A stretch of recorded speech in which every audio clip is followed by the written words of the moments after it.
Alfredo, ¿Qué tal? ¿Cómo estás, ¿cómo Ricardo? estamos? Bien, bien.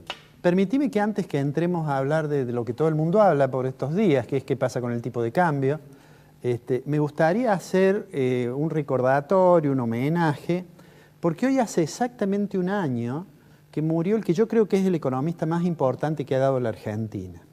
Ese economista, que es quien nos estamos viendo allí, es Julio Olivera. Julio Olivera. Murió hace exactamente un año. Es un economista que no es muy conocido para el gran público. Yo estoy seguro que si hacemos una encuesta hay otros economistas argentinos más conocidos. Pero en el mundo académico y entre los economistas y con prescindencia de la línea a la que adhieran, que sean más o menos monetaristas, más o menos estructuralistas, más o menos keynesianos, lo que quieras, es reconocido como, sin lugar a dudas, el más importante. Julio Olivera fue profesor de la UBA y fue muy famoso los seminarios que daba de posgrado, así como su propia materia que daba en el grado de la licenciatura en Economía. Recibió todos los premios que puedas imaginarte, el CONEX, era miembro de la Academia Nacional, fundó la Asociación Argentina de Economía y Política, había nacido había nacido en Santiago y originariamente se inclinó por el derecho.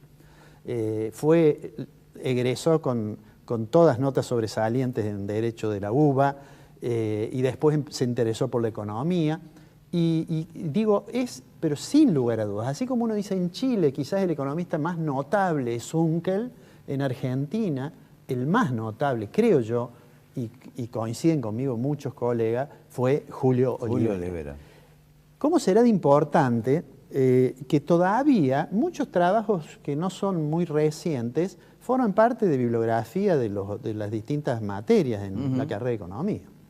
De hecho, hay un artículo que publicó él en el año 64 y que fue publicado en una revista muy calificada, que son Oxford Economic Papers, y publicó para hablar de qué era la inflación estructural.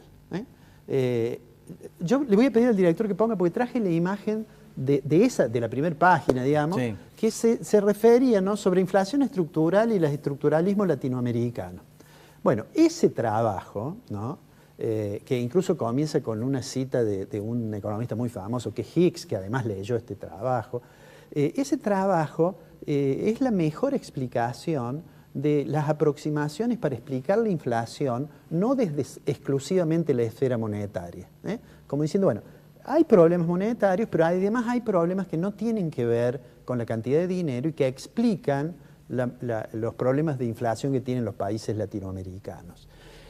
Yo diría, él se aproximó a eso, como muchos otros economistas de América Latina, ante el fracaso de los diseños de política económica que en la segunda mitad del siglo XX había en América Latina, en intentar controlar la inflación mediante mecanismos exclusivamente monetarios, pero se aproximó no desde una perspectiva tan política como puede ser Zunkel, sino que desde una perspectiva muy analítica. Él tenía una formación muy fuerte en matemáticas y hizo una presentación que mereció muchos comentarios elogiosos. A partir de ahí tiene cientos de artículos escritos y tiene muchísimos libros y además lleva su nombre un efecto.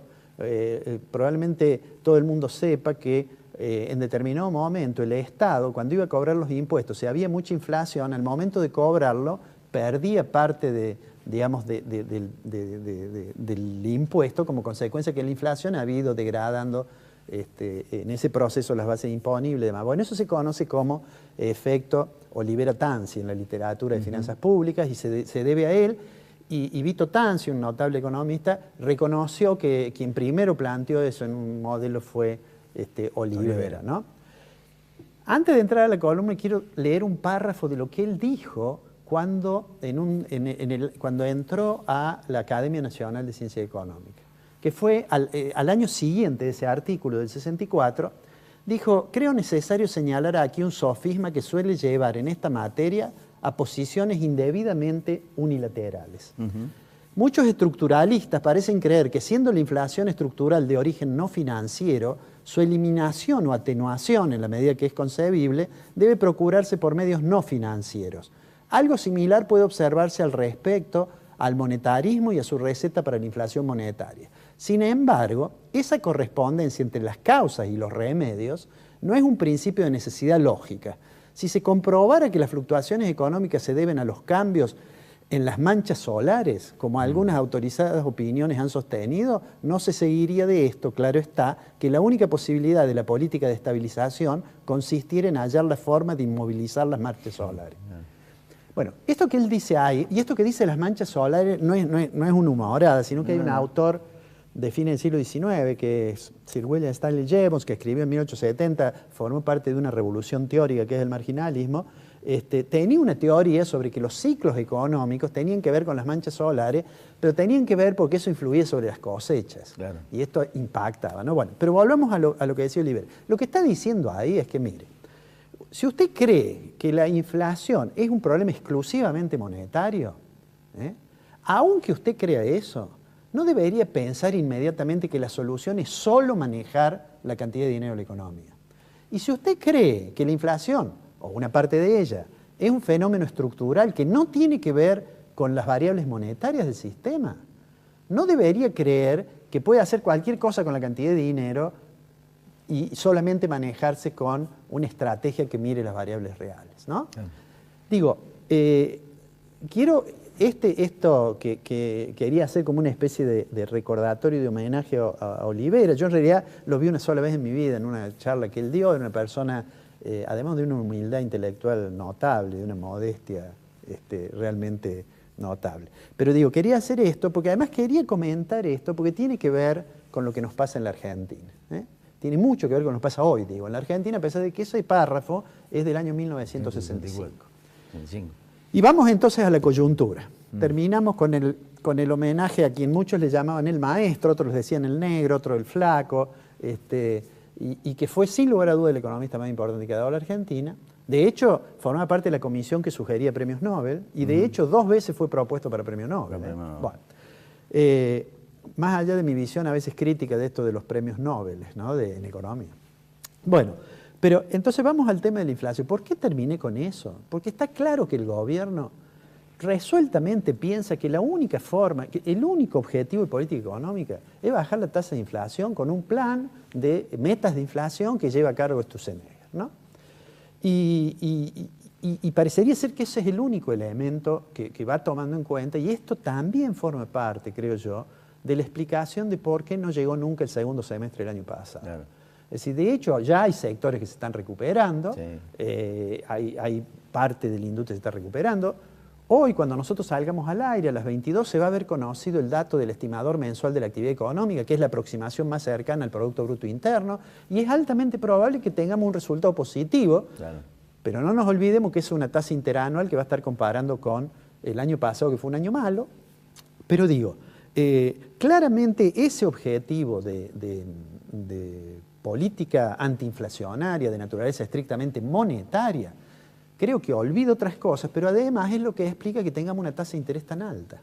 Mira, si uno hoy mira cuál es la inflación esperada por el relevamiento del Banco Central, o mira cuánto es la inflación esperada por el informe mensual que hace un instituto de la Universidad de Itela, está entre el 20 y el 22%. Ahora, si está entre el 20 y el 22%, ¿cómo se explica que la tasa de pase, que hoy de nuevo vamos a tener, cuando salgamos al aire, va a estar, ¿qué hizo el Banco Central con las tasas de interés? 26%. Bueno, ¿cómo puede ser que estemos en 26,25 ahora? Y no sé cuando salga al aire si no estaremos en 26,5, 27, no sé. Digo, esa tasa de interés tan alta, obviamente, puede quebrar las expectativas inflacionarias, la tasa de inflación viene descendiendo, pero no debería ser ese el único, y no lo es en ningún manual, el único objetivo de la política económica. Claro. Mientras tanto, todos nos alteramos por el tipo de cambio.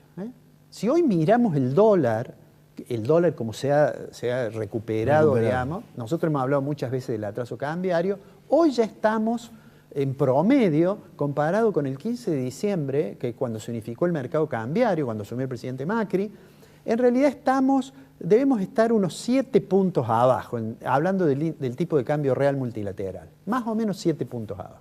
O sea, estamos, digamos, como que no está ya tan atrasado. Ahora, ¿cuál es el temor que cualquier persona en Argentina puede tener?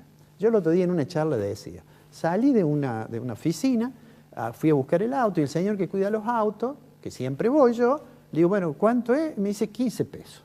Le digo, ¿no era 10? Y me dice, bueno, doctor, vio lo del dólar.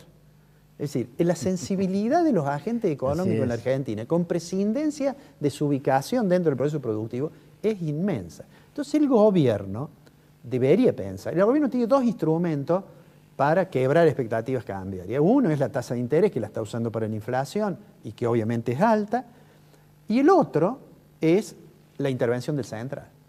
Debe haber algún precio que debe tener en la cabeza Sturzenegger a partir del cual va a intervenir. Debe haber. Y tiene poder de fuego para hacerlo porque tiene 48.000 millones de dólares de reserva. Sí. Lo que sucede es que hasta el presente al gobierno no le parece tan mal que se recupere un poco el dólar. Así es. Eso entraña un riesgo. Yo digo, hay un corredor muy angosto. De un lado está el tipo de cambio atrasado. Del otro lado está el paso de la recuperación cambiaria a los precios. Y en ese camino va a seguir. Yo he dicho acá muchas veces que para mi gusto, en el mismo nivel que está el objetivo de estabilizar la economía, debería estar el de recuperar el nivel de actividad económica y garantizar, digamos, una mejor distribución del ingreso. Hasta ahora, el foco del gobierno está puesto solamente en uno de ellos. Vamos a ver si de acá, digamos, a las elecciones hay una modificación o no en esa mirada. Le queda poco tiempo. Queda poco tiempo. Yo creo que vamos a seguir con estas volatilidades en el mercado cambiario. Sinceramente creo que va a ser así. Y además me parece que las expectativas y los temores por el dólar, que siempre están antes de una elección, este año han venido demasiado temprano. Alfredito, nos vemos la semana que viene. Nos vemos la semana que viene.